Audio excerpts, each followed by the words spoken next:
ఓం నమః శివాయ, శ్రీమాత్రే నమః.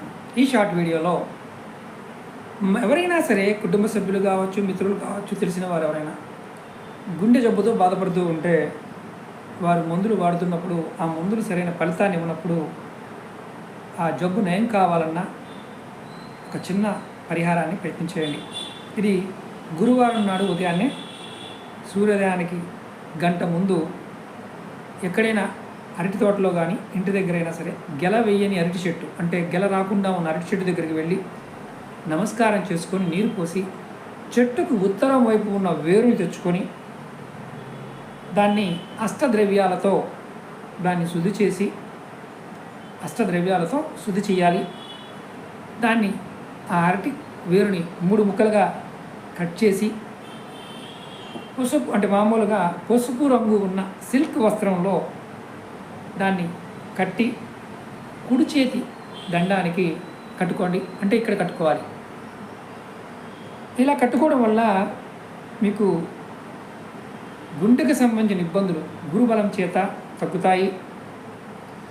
ఇది సూర్యోదయ సమయంలో సూర్య నమస్కారం చేయడం, అంటే ఉదయాన్నే సూర్యుడు ఉదయిస్తున్నప్పుడు ఇలా గుండె జబ్బుతో బాధపడుతున్న వారు సూర్య నమస్కారం చేసుకోవాలి. మరి ఇక్కడ మతం కూడా వస్తుంది. మేము ముస్లింలు అండి, మేము క్రిస్టియన్ అంటారు. ముస్లింలు అయితే కరెక్ట్గా సూర్యోదయానికి ముందే నమాజ్ చదువుకోవడం, క్రైస్తవులు అయితే బైబిల్ పఠనం చేయటం, ప్రార్థన తర్వాత ఆకలిగా ఉన్న ఎవరికైనా సరే గోధుమ రొట్టెని దానంగా ఇవ్వడం చేయాలి. అలాగే రోగి ఎవరైతే బాధపడుతున్నారో వారు చేయవచ్చు. అలాగే ఈ పరిహారాన్ని ఇంకెవరు చేయవచ్చయ్యా అంటే రుణ బాధలు, సంతాన బాధలు, సుఖం లేకపోవడం, విద్యలో విజయం లభించకపోవడం, ఉద్యోగాల్లో అభివృద్ధి లేని వారు కూడా ఇది చేయొచ్చు. దానివల్ల రోగాలు తగ్గుతాయి, రుణ బాధలు కూడా తొలుగుతాయి, సంతానం కలుగుతుంది, సుఖం లభిస్తుంది, విద్యలో విజయం లభిస్తుంది, ఉద్యోగంలో కూడా అభివృద్ధి కలుగుతుంది. గమనించాల్సిన విషయం ఏంటంటే ముఖ్యంగా ఇది చేస్తున్న వారు ఏ మతాన్ని కూడా విమర్శించకూడదు, ఎవరిని విమర్శించకూడదు. దేవుడు ఒక్కడే అన్న భావంతో ఉండాలి.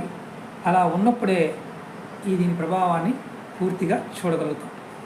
అలాగే మీకు ఈ వీడియో నచ్చినట్లు లైక్ చేయండి, ఛానల్ని సబ్స్క్రైబ్ చేసుకోండి, పక్కనే ఉన్న గంట సింబల్ని యాక్టివేట్ చేసుకొని 10 మంది మిత్రులకి ఈ వీడియోని షేర్ చేయండి. ఓం నమః శివాయ, శ్రీమాత్రే నమః.